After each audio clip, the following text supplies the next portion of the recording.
अब जैसा कि लास्ट एपिसोड में हमने देखा कि श्रेक स्कूल के बच्चे दूसरे स्कूल के बच्चों से लड़ रहे थे और दूसरे स्कूल के बच्चों का लीडर अब गुस्से में आकर अपनी स्पिरिट सोल को निकाल लेता है और अब उन दोनों में सीरियस वाली लड़ाई होने लगती है।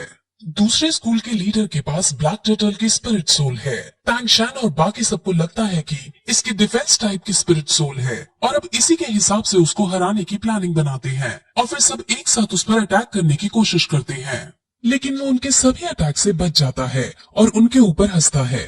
श्रेक स्कूल के बच्चे अलग अलग तरीकों को अपनाकर उसे हराने की कोशिश करते हैं, लेकिन वो उसे नहीं हरा पा रहे होते और अब उसको भी गुस्सा आ जाता है और वो उनको बर्फ से जमाने की कोशिश करने लगता है। और यहाँ जो टैंग शैंग को मिसअंडरस्टैंडिंग थी कि ये सिर्फ डिफेंस करेगा, वो टूट जाती है क्योंकि वो अब अटैक भी करने लगता है। अब श्रेक स्कूल के बच्चे पूरी तरह हारने लगते हैं, लेकिन तभी वहाँ मिस्टर जाओ आ पहुँचते हैं।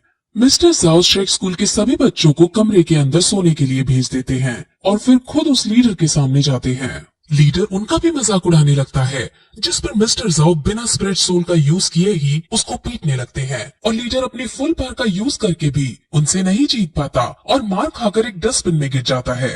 अब फिर उसको पीटकर मिस्टर जाओ बाकी बच्चों के पास जाता है और वहाँ उन्हें कल जंगल में फिर से चलने को बोलता है। वहाँ पर वो निंग रोंग से भी पूछते हैं कि आखिर तुमने अपनी स्पिरिट सोल क्यों नहीं यूज की, जिस पर वो बताती है कि मैं राइट टाइम का इंतजार कर रही थी। असल में प्लानिंग के अनुसार उनको मिस्टर धाई के स्पिरिट रिंग के यूज करने के बाद अपने स्पिरिट सोल को यूज करना था, लेकिन मिस्टर धाई को सेकंड स्पिरिट रिंग को यूज करने का मौका ही नहीं मिल पाया। असल में निंग रोंग अब सुधर गई थी और वो श्रेक स्कूल के बाकी बच्चों के साथ दोस्ती करना चाहती थी क्योंकि उसे ऑस्कर की बात समझ आ गई थी। अब अगले दिन वो सब फिर से जंगल में जाते हैं, जहाँ उन्हें फिर से अजीब अजीब से बहुत सारे क्रीचर्स नजर आते हैं और वो सब मिस्टर जाओ की प्लानिंग के अनुसार आगे बढ़ते हैं। और अब आगे बढ़ने पर उन्हें एक बहुत खतरनाक बीस्ट नजर आता है। ये एक बहुत बड़ा स्नेक है और इसका नाम millennium phoenix tail crest serpent है। ये 1000 साल से भी पुराना सांप है, जिस वजह से ये बहुत ज्यादा शक्तिशाली है। असल में जो बीस्ट जितना ज्यादा पुराना होता है वो उतना ज्यादा शक्तिशाली होता है। अब वो सब इसको मारने का डिसाइड करते हैं क्योंकि अगर इसके अंदर की स्पिरिट रिंग ऑस्कर को मिल जाती है तो वो बहुत शक्तिशाली हो जाएगा। अब वो सभी टीम वर्क के साथ इसको मारने की प्लानिंग करते हैं और फिर प्लान के अनुसार उस पर अपना अटैक करते हैं और फाइनली काफी स्ट्रगल के बाद वो उसको घायल करके नीचे गिराने में कामयाब हो जाते हैं। अब ऑस्कर को उसको जान से मार के उसके अंदर की स्पिरिट रिंग हासिल करनी थी और वो अपने चाकू से इसको मारने के लिए आगे बढ़ता है, लेकिन तभी से वो उससे पूछती है कि क्या हम इसको जिंदा नहीं छोड़ सकते, जिस पर टैंग शैंग उसे समझाता है कि ये प्रकृति का नियम है। इस संसार में जो ज्यादा ताकतवर होता है वो कम ताकतवर को मार ही देता है, क्योंकि अगर हम इससे कम ताकतवर होते तो हम इसकी जगह जमीन पर लेटे होते, तो ये भी हमें जिंदा नहीं छोड़ता। अब फिर ऑस्कर आगे बढ़कर उसे मारने लगता है कि तभी वहाँ एक दादी और उसकी पोती आ पहुँचते हैं और उन सबसे कहती है कि इस जानवर को पहले हमने देखा था और हमने इस पर वार भी किया था। हमने पहले इसके पेट पर अटैक करके इसे घायल कर रखा था और टैंग शैंग के चेक करने पर वहाँ उन्हें 3 निशान भी मिल जाते हैं। असल में दादी अम्मा उसकी स्पिरिट रिंग को अपनी पोती को देना चाहती थी जिससे वो स्ट्रॉन्ग बन सके, लेकिन मिस्टर जाओ उसकी बात नहीं मानना चाहता। असल में दादी और दादा यानी दादी के पति बहुत ज्यादा स्ट्रॉन्ग हैं। अगर दादा और दादी एक साथ मिलकर फाइट करे तो इनसे कॉन्टिनेंट के बड़े बड़े योद्धा हार जाएंगे, लेकिन अभी दादी अकेली है और दादा इसके साथ नहीं है, जिस वजह से मिस्टर जाओ चाहे तो इसे हरा सकते हैं, लेकिन मिस्टर जाओ कोई रिस्क नहीं लेना चाहते क्योंकि क्या पता दादा यहीं कहीं जंगल में हो। इसलिए उन दोनों में थोड़ी पोलाइट मैनर में बहस होने लगती है, जिसके बाद उनमें ये डिसाइड होता है कि पोती और टैंग शैंग के बीच फाइट होगी और अगर पोती फाइट को जीतेगी तो स्पिरिट रिंग वो हासिल करेगी और अगर टैंग शैंग फाइट को जीतेगा तो स्पिरिट रिंग ऑस्कर हासिल करेगा। पोती से लड़ना कोई आसान बात नहीं थी क्योंकि वो रैंक 30 पर थी और उसकी स्पिरिट सोल भी सर्पेंट स्टिक की थी जो बहुत स्ट्रॉन्ग थी, लेकिन इसके बावजूद भी उन दोनों में फाइट होने लगती है और पहले टैंग शैंग अपनी स्किल का यूज करके उसे बांधने की कोशिश करता है, लेकिन पोती उसके इस वार से बच जाती है और दोनों अब अपने बेस्ट पॉसिबल मैनर में लड़ाई करना शुरू करते हैं। अब फिर दोनों एक दूसरे पर अपनी स्पिरिट सोल का यूज करके एक दूसरे पर अटैक करने लगते हैं और उनकी एनर्जी अब आपस में टकराने लगती है और फिर कुछ देर बाद दोनों दूर जाकर गिरते हैं, जिसमें पोती तो बेहोश हो जाती है, लेकिन टैंग शैंग घायल होने के बावजूद होश में था। यानी अब तैंग शैंग जीत चुका था और पूती हार चुकी है। अब तैंग शैंग तुरंत मेडिटेट करने बैठ जाता है क्योंकि वो पार्ट ड्रेन हो चुका था और वही दादी अब अपनी हार स्वीकार करके उन्हें स्पिरिट रिंग को ले जाने देती है।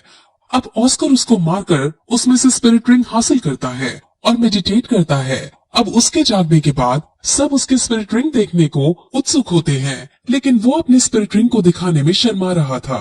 लेकिन जब सब ये कहते हैं कि वो उसकी स्पिरिट रिंग को देखकर हंसेंगे नहीं, तब वो मान जाता है और उन सबको अपनी स्पिरिट रिंग का यूज करके एक टेस्टी सॉसेज बनाकर दिखाता है। अब ये देखकर सब बुरी तरह हंस पड़ते हैं, जिस पर ऑस्कर को बहुत बुरा लगता है। लेकिन तभी वो इस स्पिरिट रिंग की दूसरी एबिलिटी उन्हें दिखाता है और वो उनके सामने उड़कर दिखाता है। यानी ऑस्कर के पास अब उड़ने की शक्ति आ गई थी और ये देखकर सब बहुत ज्यादा खुश होते हैं। और फिर तैंग शैंग भी होश में आता है और वो कहता है कि हमें अभी इस जंगल से नहीं जाना चाहिए, जिस पर मास्टर जाओ डांटते हुए कहते हैं कि ये जंगल कोई खेलने की जगह नहीं है जहाँ तुम पिकनिक मना सकते हो।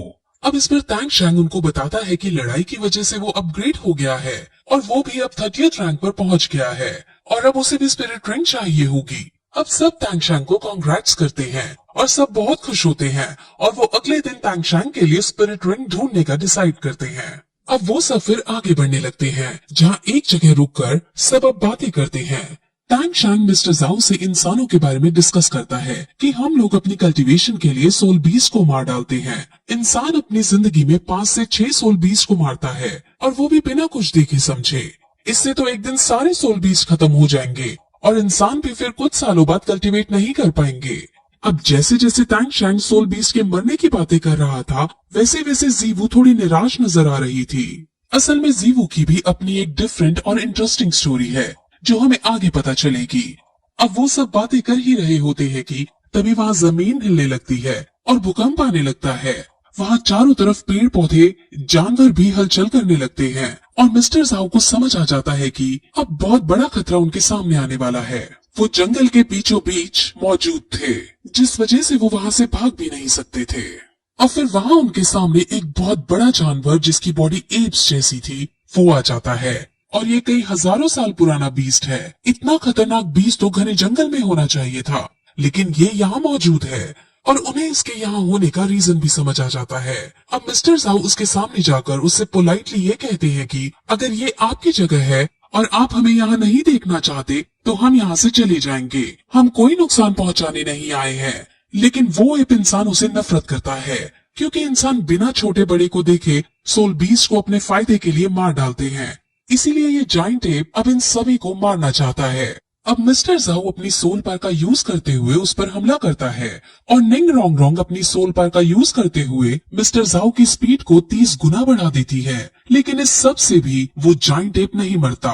अब बाकी सब भी अपनी अपनी सोल पावर का यूज करते हुए जाइंट एप पर हमला करते हैं, लेकिन वो जाइंट एप का कुछ नहीं बिगाड़ पाते और वो सब वहाँ से बाहर भागने का डिसाइड करते हैं। लेकिन इस बीच जाइंट एप जीवू को पकड़ लेता है। अब तैंग शैंग और मिस्टर जाओ को गुस्सा आ जाता है और मिस्टर जाओ अपनी 7 स्पिरिट रिंग का यूज करते हैं जो एक बियर की थी। वो फुल पोटेंशियल के साथ जाइंट एप पर हमला करते हैं, लेकिन अब भी जाइंट एप घायल होता है लेकिन मरता नहीं है। अब मिस्टर जाओ पार्ट ड्रेन हो चुके हैं और उनको रिकवर होने में 7 दिन लगने वाले हैं। अब तैंग शैंग गुस्से में आकर जीवू को बचाने के लिए जाइंट एप की तरफ दौड़ता है। वो किसी भी हालत में जीवू को बचाना चाहता था क्योंकि सिर्फ एक वही थी उसकी लाइफ में जिसके लिए वो सबसे ज्यादा केयर करता था। वो जाइंट एप के पास पहुंचकर उसे मारने की कोशिश करता है, लेकिन जाइंट एप उसे धक्का मार देता है और खुद जीवू को लेकर वहां से भाग जाता है। अब सब बच्चे जीवू के जाने से बहुत दुखी होते हैं और तैंग शैंग बहुत ज्यादा रिग्रेट कर रहा होता है क्योंकि वो जीवू को नहीं बचा पाया। लेकिन अब वो उसको बचाने का डिसाइड करता है और वो तुरंत ऑस्कर से फ्लाइंग सॉसेज मशरूम बनाने को कहता है। ऑस्कर के पास 3rd रिंग तैंग शैंग की वजह से आई थी, इसीलिए मिस्टर जाओ के मना करने के बावजूद वो तैंग शैंग की बात सुनता है और वो उसे फ्लाइंग सॉसेज बनाकर दे देता है, जिसको खाने के बाद तैंग शैंग के पास पंख आ जाते हैं और वो जीवू को ढूंढने के लिए अकेला ही चला जाता है। निंग रोंग रोंग भी उसकी 30% स्पीड बढ़ा देती है। मिस्टर जाओ तैंग शैंग को अकेला देख उसके पीछे जाने का डिसाइड करते हैं और अब ऑस्कर भी सभी के लिए एक एक फ्लाइंग सॉसेज मशरूम बनाने लगता है। वही वो जाइंट एप जो जीवू को अपने साथ ले जा रहा था, वो जीवू के प्रति बहुत पोलाइट था और जीवू भी उससे आराम से बात कर रही थी और उसे कह रही थी कि मेरे दोस्त मेरी चिंता कर रहे होंगे। तुम्हें मेरे दोस्तों को नुकसान नहीं पहुंचाना चाहिए और तुम्हें मुझे ऐसे उठाकर भी नहीं लाना चाहिए था। यहाँ से हमें ये पता चलता है कि जीवू पहले से ही इस जाइंट एप को जानती थी और ये जाइंट एप उसको मारना नहीं चाह रहा था और जाइंट एप जीवू की सारी बातें भी मान रहा था। फिर हमें तैंगशांग को दिखाते हैं जो ढूंढते ढूंढते जाइंट एप के पास आ पहुंचता है और इसी के साथ फिर ये एपिसोड यही खत्म हो जाता है।